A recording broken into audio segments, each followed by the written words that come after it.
Vamos a resolver juntos el problema 434. Este problema nos presenta una tabla. En la tabla hay distintas sustancias. Si nosotros observamos detenidamente, cada columna tiene sustancias que están formadas por átomos de hidrógeno y el otro elemento pertenece al mismo grupo. Por ejemplo, en la primera columna son elementos del grupo 14. Por lo tanto, en esta columna tenemos un átomo de carbono en el primer renglón unido a 4 átomos de hidrógeno. Las sustancias sucesivas son exactamente iguales en cuanto a la geometría. Todas tienen un átomo central con 4 electrones y 4 átomos de hidrógeno alrededor, formando 4 enlaces covalentes simples. También observamos acá, si miramos la columna contigua, lo que vemos es que la temperatura de ebullición aumenta a medida que bajamos en esta columna. ¿Qué quiere decir esto? Si analizamos cada una de estas sustancias, todas tienen geometría electrónica y molecular tetraédrica. Los 4 momentos dipolares son exactamente iguales. Y entonces el momento dipolar total es igual a 0. Quiere decir que todas son moléculas no polares. Al ser moléculas no polares, la única fuerza intermolecular es la fuerza de London. La fuerza de London está dada por los corrimientos momentáneos de la nube electrónica o momentos dipolares que se generan en forma espontánea, y estos dipolos que se generan en forma espontánea van a ser más intensos o van a ser más frecuentes cuanto más cantidad de electrones tenga esa molécula. Por lo tanto, decimos que la fuerza de London es más intensa cuanto mayor es el número de electrones. En el caso del metano, tenemos 6 electrones por parte del carbono y 4 electrones por parte de los 4 átomos de hidrógeno. Por lo tanto, sumarían 10 electrones. En el caso de, por ejemplo, el silano, ya tiene 14 electrones por parte del silicio, más 4 del hidrógeno, son 18 electrones. Y así sucesivamente dentro de la columna. Ahora, esto quiere decir que cuanto mayor sea el número de electrones de esa molécula, más intensa es la fuerza de London, porque más oportunidades de momentos de corrimientos de la nube tengo y de dipolos transitorios tengo.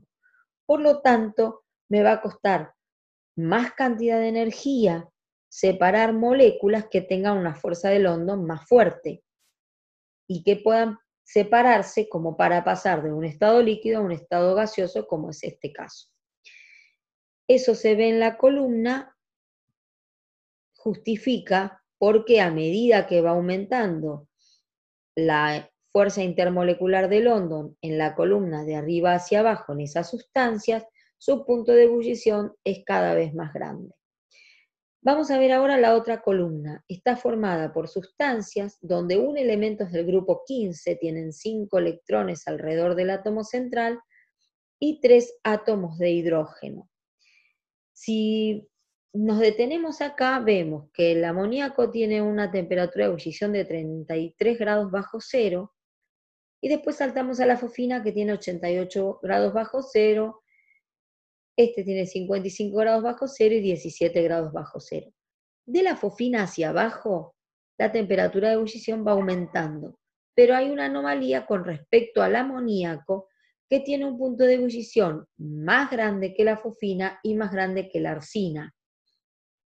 Ahora, ¿por qué esta anomalía en el caso del amoníaco? Si nosotros observamos acá, la molécula de amoníaco y todas las de esa columna tienen geometría molecular piramidal. Por lo tanto, tienen 3 momentos dipolares que no se pueden anular entre sí y un par de electrones sin compartir. Esto hace que estas moléculas, sus momentos dipolares totales sean diferentes de 0, son moléculas polares, tienen ese par de electrones sin compartir todas, o sea que siempre van a ser polares. Si son polares, van a ser moléculas que presentan fuerza intermolecular dipolo-dipolo. Además, todas tienen fuerza intermolecular de London, que es una fuerza que está presente en todas las moléculas, tanto las polares como las no polares. Entonces, todas presentan fuerza de London, perdón, todas presentan fuerza de London, todas presentan dipolo-dipolo porque son polares, pero va a haber una diferencia en el amoníaco que por ser un elemento muy electronegativo unido a hidrógeno, además presenta fuerzas por puente de hidrógeno o unión por puente de hidrógeno. Eso hace que el amoníaco tenga una temperatura de ebullición, siendo el que tiene su menor cantidad de electrones y una fuerza de London pequeña, porque es una molécula de las 4, es la más pequeña, tiene menor fuerza de London que sus compañeras de columna, pero tiene una temperatura de ebullición un poco más alta que las siguientes. Eso se debe a que tiene fuerza por puente de hidrógeno que no la tienen las otras 3 sustancias. Después de la fosfina hacia abajo, lo que va aumentando es la fuerza de London, porque las moléculas van teniendo átomos más grandes y más ricos en electrones, y entonces la temperatura de ebullición en las 3 sustancias restantes aumenta.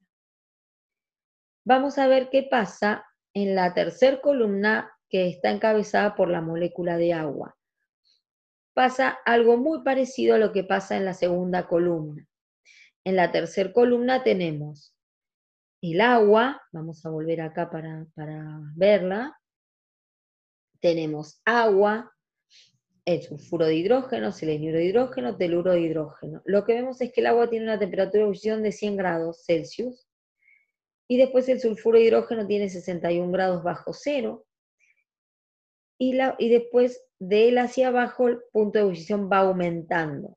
Pero el agua tiene mucho más que el resto, a pesar de ser la molécula más pequeña de todas. ¿Qué es lo que pasa acá? La fuerza de London en el agua puede ser la más chiquita porque tiene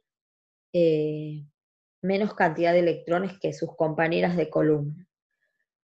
Todas van a ser polares porque son angulares, tienen 2 pares de electrones sin compartir sobre el átomo central, pero si pasamos a la diapositiva esta, lo que vemos es que todas tienen 2 pares de electrones sin compartir, todas tienen forma angular, todas van a ser polares, por lo tanto van a tener fuerzas de London, fuerzas dipolo-dipolo, pero lo que hace la diferencia en el caso del agua, que también va a generar uniones por puente de hidrógeno. Por lo tanto, requiere más energía separar a las moléculas de agua que separar a las moléculas de las sustancias restantes. Del sulfuro de hidrógeno para abajo va aumentando la temperatura de ebullición paulatinamente porque aumenta la fuerza de London. Y en la última columna, que está encabezada por el fluoruro de hidrógeno, pasa algo muy similar a los casos anteriores. Son moléculas biatómicas, por lo tanto ya podemos intuir que son moléculas polares, hay diferencia de electronegatividad entre un átomo y el otro, y entonces acá todas estas moléculas son polares, todas van a tener London, todas van a tener dipolo-dipolo, pero el flúor, que es un elemento muy electronegativo, con el hidrógeno puede generar puentes de hidrógeno. Por esta razón, el fluoruro de hidrógeno tiene un punto de ebullición más alto que el resto de los compuestos de la misma columna, y después del cloruro de hidrógeno hacia abajo, que tienen todos London y dipolo-dipolo, lo que se va acentuando es la fuerza de London por el tamaño del átomo que acompaña al hidrógeno. Va aumentando del cloro al bromo, el bromo es más grande que el cloro, tiene más cantidad de electrones, y el yodo es más grande que el bromo, también tiene más cantidad de electrones, por lo tanto se va acentuando la fuerza de London. Quiere decir que del cloruro de hidrógeno hacia abajo se necesita más cantidad de energía para separar las moléculas por el acrecentamiento de la fuerza de London, pero el fluoruro de hidrógeno tiene un punto de ebullición mayor que el resto, requiere más cantidad de energía separar sus moléculas por la presencia del puente de hidrógeno.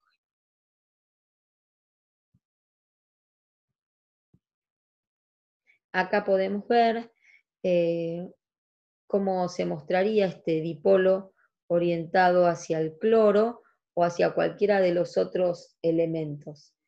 Se ve que la densidad de carga positiva está sobre el hidrógeno y la densidad de carga negativa estaría, en este caso del dibujo, está representado por el cloro. Podría ser cloro, bromo, yodo, flúor. La representación sería exactamente igual.